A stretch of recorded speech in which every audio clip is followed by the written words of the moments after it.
Hey friends, sorry, the camera is so close. Hi, welcome back to the Patreon, and thank you for joining me and supporting me. I'm gonna be upfront and honest. I am having some anxiety. I'm about to go see this movie. It's called The Killing of Two Lovers. I have not looked at it at all. I'm seeing it as part of a preview to RevFest, which is Revelation Festival here in Perth. So it's like a media screening of this film. I was really excited about going this afternoon, but then my work, like I'm working on this Blair Witch Project video, which you probably would have seen by the time this comes up. You definitely would have seen, which is about Book of Shadows.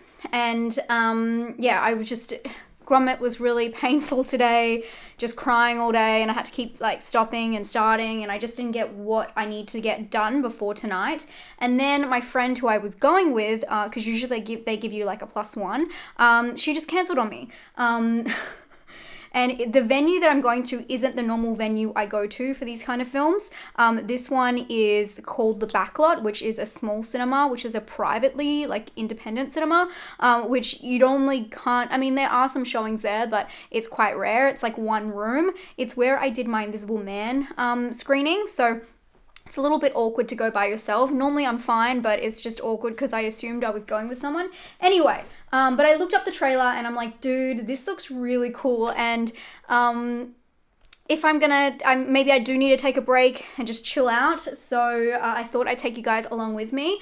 The film says it's a drama, but when I was watching the trailer, it looked kind of thriller-ish. Like they really amped it up and showed a lot of tension and some possible violence. The film says it's about David, who is desperately trying to keep his family of 6 together during a separation from his wife. They both agree to see other people, but David struggles to grapple with his wife's new relationship. So that's where the kind of like aggression comes in. The film is directed and written by Robert McLellan. I'm definitely not pronouncing that right. I just wanted to see what else he had done quickly before we get going. Nothing I've seen. 40 Years from Yesterday, God Bless the Child. He seems like obviously a writer foremost. Oh no, he's directed all of these. Interesting. Okay, nothing I know of. I don't know too much more about the film, but let's go in for a blind viewing, and this one should be out in like next month for a lot of people at film festivals. So hopefully we find a hidden gem that yeah, I discovered just by going in blind.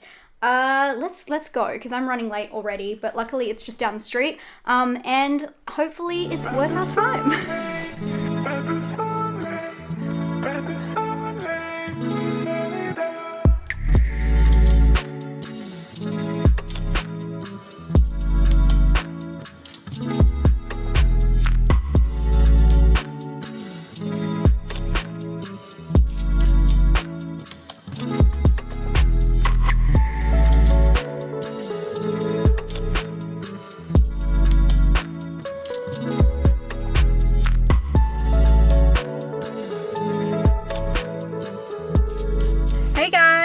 Welcome back. I have just had an experience. I tell you that much. I am back home, by the way. I drove back home because it was 5 minutes away, and it was just really dark where I was, and I'm still trying to like work with this camera to get the best results. So this is kind of a test as well with my manual settings, but I think they're doing better. This is the first time I think I did a video after A Quiet Place. What was the movie that we went and saw? Oh, The Conjuring. And I felt like this camera was just not working right with my like follow-up and review, I guess. So this is me now using manual with just, I didn't bring my light, so it's just this light because I was in a rush, but I think it's actually looking pretty good, looking better than it did for that. Anyway, so I was running late. I got there when the movie was meant to start. I have to tell you my whole ordeal to like get you in the mood, knowing the vibe for what happened. So I got there at 6:30. It was meant to start at 6:30. I walked in. I could hear people, so I'm like, thank God, everyone's still in the lobby. That's great. And what you didn't see in what I was filming is like there was a bunch of people crouched over this cheese board that was on the main table. and the PR woman like greeted me and said, you know, grab a drink, grab some snacks. I'm like, thank you. I walk in, I'm like trying to get a drink, and this like old lady's like hovering over the cheese board for so long. It was so awkward. Anyway, just to set up the vibe of the occasion, like people just don't care. The PR lady's trying to usher people in. Come on, guys, it's like time to start. They're all just like whatever, and I'm like, they're like talking to one of the waiters. He's like talking to someone about some film, and they're having like this really intense conversation that's quite wanky.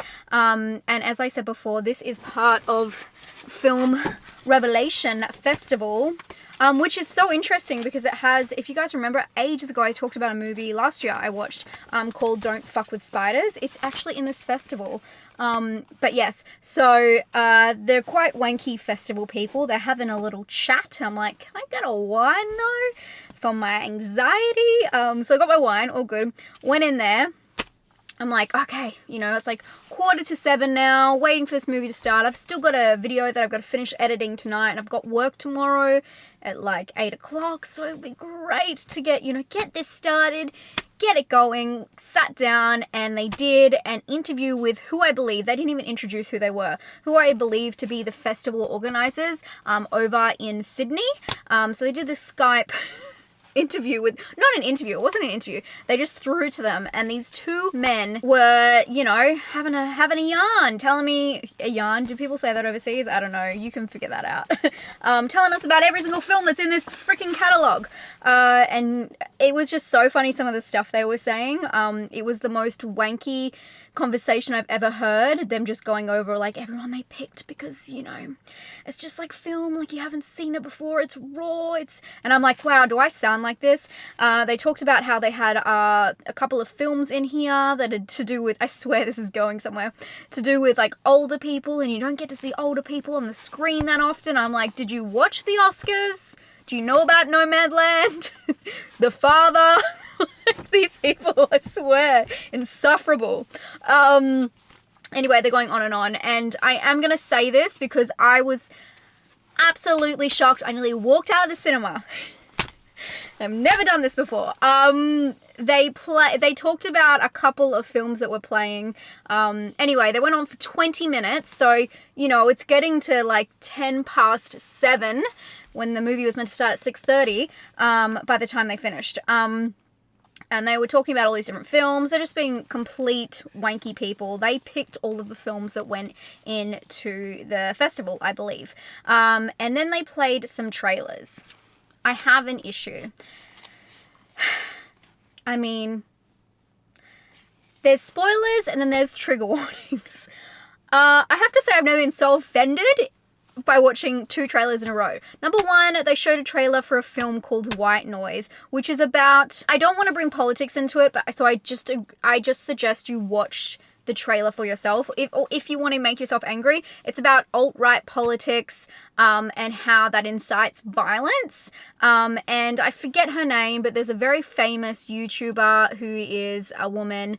And yeah, I can't explain it. That bit was just too much for me. You need to watch the trailer and understand how livid I was that they had picked this film to play in Australian Film Festival.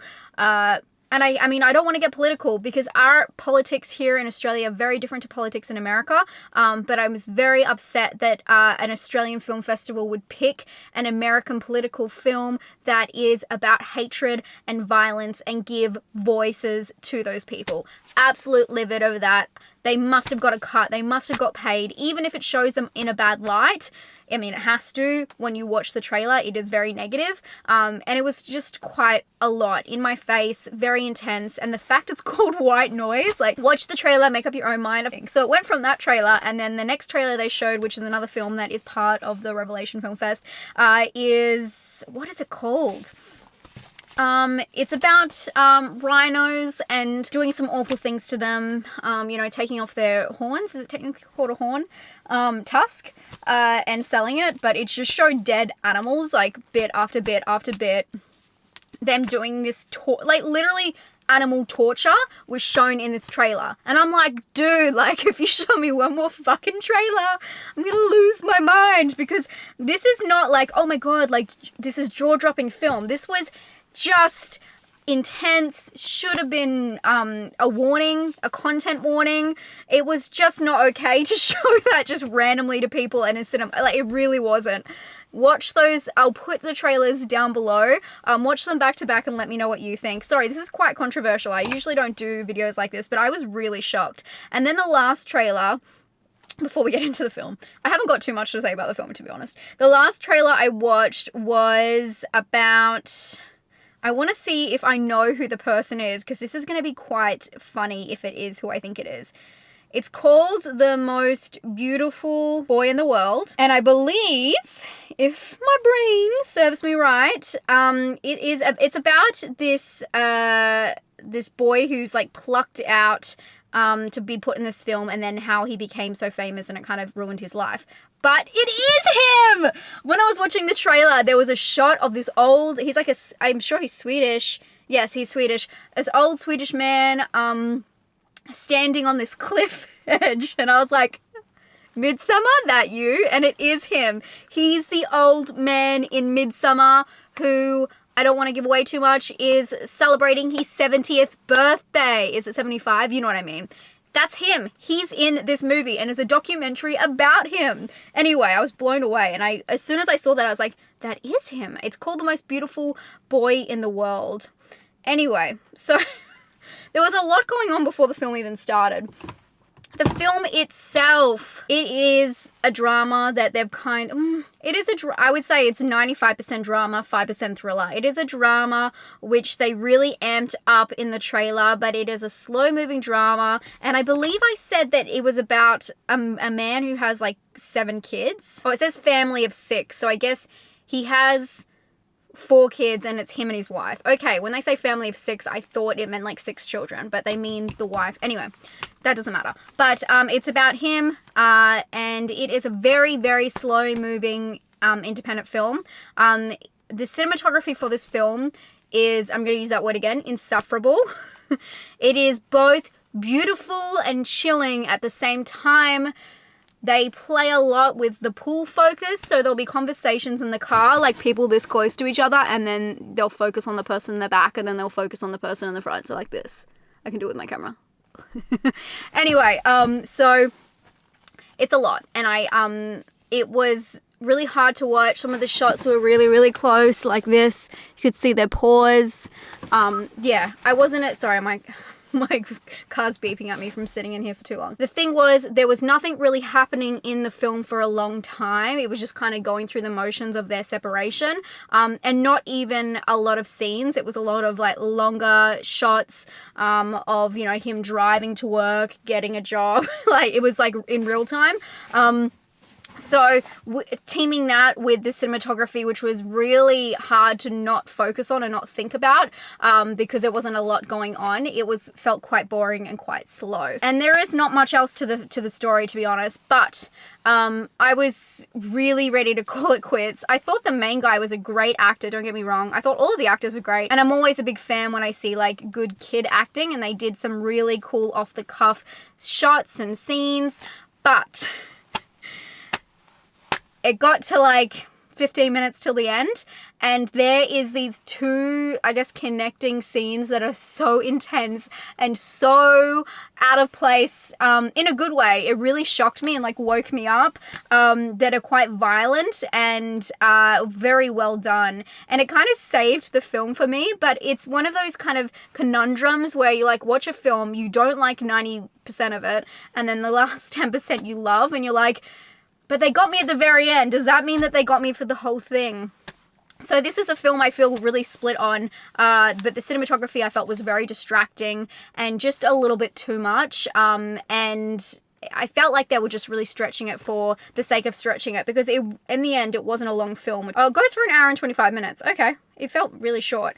Anyway, yeah, it felt like they were trying to extend it. When I say it feels like it's short, I just didn't feel like much was happening. But the last 2 scenes were impeccable. Great acting.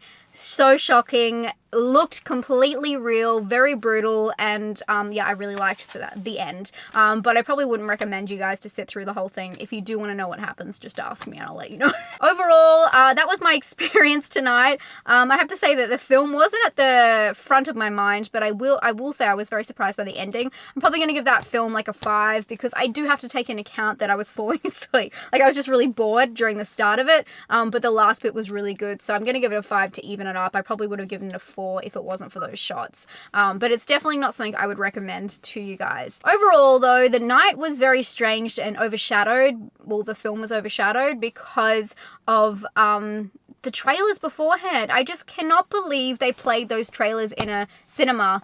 Very controversial, and I just... yeah, not really censored at all, and it was just really alarming, and maybe because I have heightened anxiety tonight for sure, I'm a little bit sensitive, but yeah, I was very thrown off by that, and I'm going to look into the funding of both those films and why they exist, because they seem to show both sides, which is fine, of course, but it just does not seem like the climate for it. But I do appreciate you guys watching and hanging out with me. What a weird ass ride. Let me know what you guys want to see next on the Patreon, and I'll talk to you very soon. Stay spooky. Bye.